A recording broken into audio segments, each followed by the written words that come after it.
Trump done it again. Do you think that healthcare, health, one's healthy body, includes or has any implications for sexual health?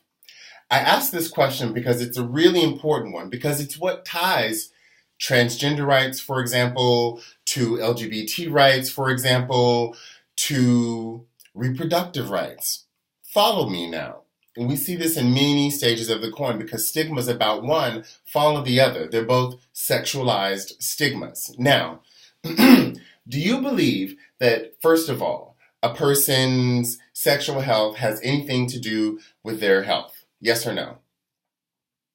Now, I'm not talking about reproduction, having a baby. I'm not talking about sexual diseases, but anything. Just a person's genitals and what they choose to do with them, does that have anything to do with their health? Yes or no?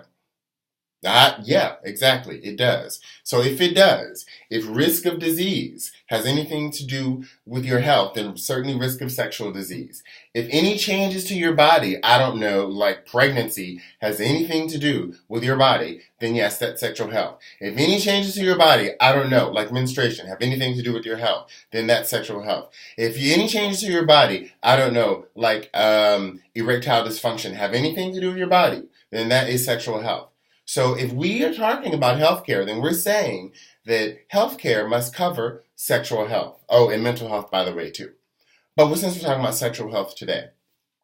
Now, if we're talking about your genitalia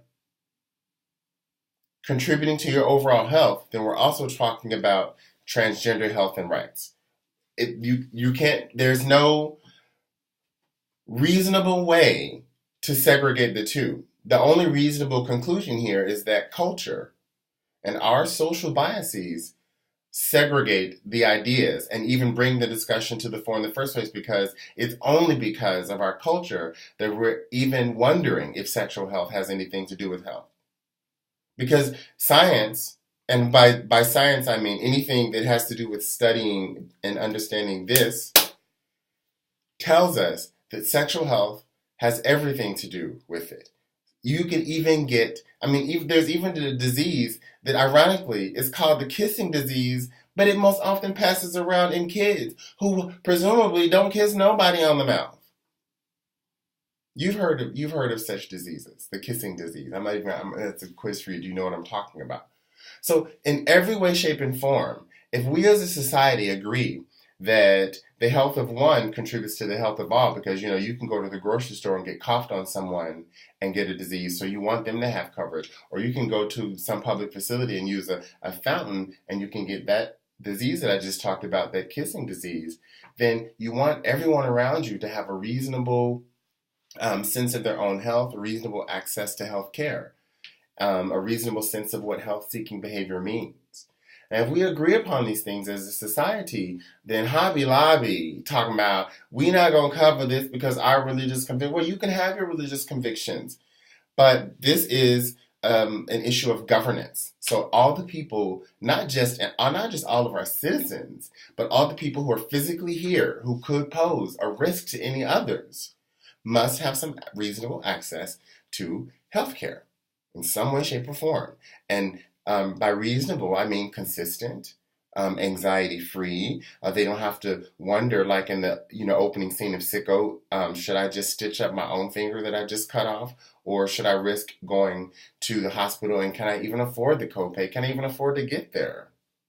So we know that these are all issues of governance, and they have nothing to do with our different cultures. And I respect that many people in the United States, for example, hold religious beliefs that have something to say about what they should do with their reproductive organs.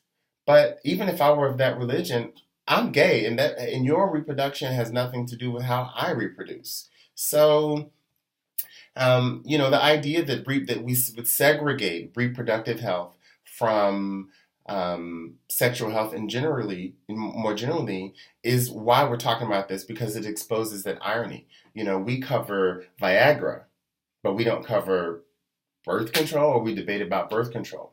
So we get those ironies when we allow culture to dictate and dictate what we do because we start reinstating normative gender identities and we don't even know why. So now we have to stand up to Trump. We have to have these discussions in our families. We have to have these discussions with our children also at a level that's appropriate to them so they can understand what's going on. I urge you, stand up to this. This is ridiculous. We talk about women's rights. This is not about women's rights. This is about everyone's rights. Women don't get pregnant by themselves, especially not in a patriarchy.